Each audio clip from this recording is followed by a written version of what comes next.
بسم اللہ الرحمن الرحیم۔ ناظرین، اسرائیل فلسطین تنازع ایک دفعہ پھر شدید طول پکڑ چکا ہے۔ کئی روز سے وہاں بدترین جنگ جاری ہے۔ کئی قیمتی انسانی جانوں سمیت املاک بالکل تباہ ہو چکا ہے اور ہر لمحہ صورتحال بد سے بدترین ہوتی جا رہی ہے، اور یہ خدشہ ظاہر کیا جا رہا ہے کہ کہیں دنیا ایک دفعہ پھر ورلڈ وار 3 کی طرف جا رہی ہے۔ ناظرین، اسرائیل فلسطین تنازع بنیادی طور پر ہے کیا اور کون اس ساری تباہی کا ذمہ دار ہے، آج اس کے اوپر بات کریں گے۔ اس فساد کی بنیاد 1917 میں گریٹ برٹن نے اس وقت رکھی جب اس نے ایک پبلک سٹیٹمنٹ بیلفور ڈکلریشن کے نام سے جاری کیا، جس میں اس نے یہودیوں کے لیے فلسطین میں ایک الگ ملک بنانے کا عزم اور وعدہ کیا، اور اس کے بعد اس چیز پر پریکٹیکلی کام کرنا بھی شروع ہو گیا۔ بیلفور ڈکلریشن کی مثال بالکل اس طرح کی ہے کہ آپ کا گھر ہو اور آپ کے علاقے کا ایک چودھری، ایک وڈیرا، ایک بدماش آپ کے گھر آ جائے اور آپ سے کہے کہ اب آپ اس گھر کے اکیلے مالک نہیں ہو،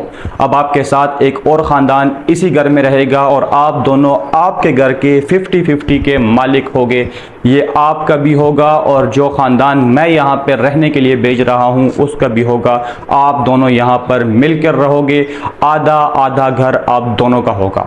کیا یہ فیصلہ اس چودھری، اس بدماش، اس وڈیرے کا آپ کو قبول ہوگا؟ یقیناً یہ فیصلہ آپ کو قبول نہیں ہوگا اور آپ اس چودھری، بدماش، وڈیرے سمیت اس خاندان کو اپنے گھر سے نکالنے کی ہر ممکن کوشش کریں گے، چاہے اس کے لیے پھر جان کی بازی کیوں نہ لگانی پڑ جائے۔ ٹھیک اسی طرح ورلڈ وار 2 کے بعد دنیا جہاں سے یہودیوں کو جمع کیا گیا اور فلسطین کی سرزمین پر ان کو لا کر آباد کیا گیا، اور 1948 میں اسرائیل ایک الگ ملک یہودیوں کے لیے ڈکلیئر کر دیا گیا۔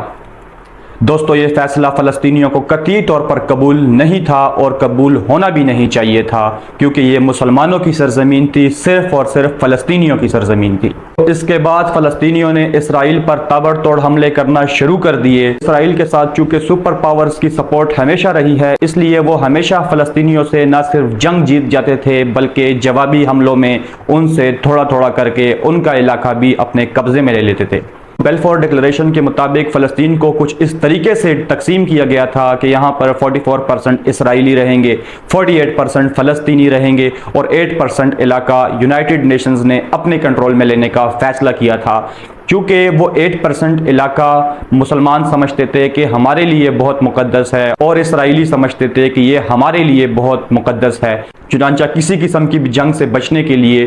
کسی قسم کی بھی ٹینشن سے بچنے کے لیے یونائٹڈ نیشن نے اس 8% علاقے کو اپنے کنٹرول میں لینے کا فیصلہ کیا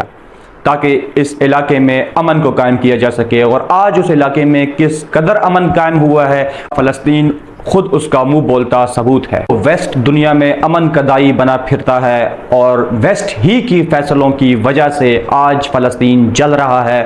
اسرائیل فلسطین تنازع کی بنیادی وجہ یہی بیلفور ڈکلریشن بنی، جس کے تحت 1948 میں غیر قانونی طریقے سے اسرائیلیوں کو سرزمین فلسطین پر لا کر نہ صرف آباد کیا گیا بلکہ وہاں پر ایک نہ ختم ہونے والی جنگ چھڑ گئی۔ تب سے وہاں پر جنگ جاری ہے، بے شمار قیمتی انسانی جانوں کا ضیاع ہو چکا ہے، اور اب اگر دنیا چاہتی ہے کہ اس خطے کا امن قائم رہے، دنیا ورلڈ وار 3 کی طرف نہ جائے، تو ویسٹ کو چاہیے کہ ماضی میں کیے گئے اپنے غلط فیصلوں پر نہ صرف نظر ثانی کرے بلکہ اسرائیل کے لیے ایک الگ وطن، ایک الگ مقام کا انتخاب کرے اور سرزمین فلسطین کو فلسطینیوں کے لیے خالی کر دیا جائے، کیونکہ اس پر صرف اور صرف فلسطینیوں کا حق ہے۔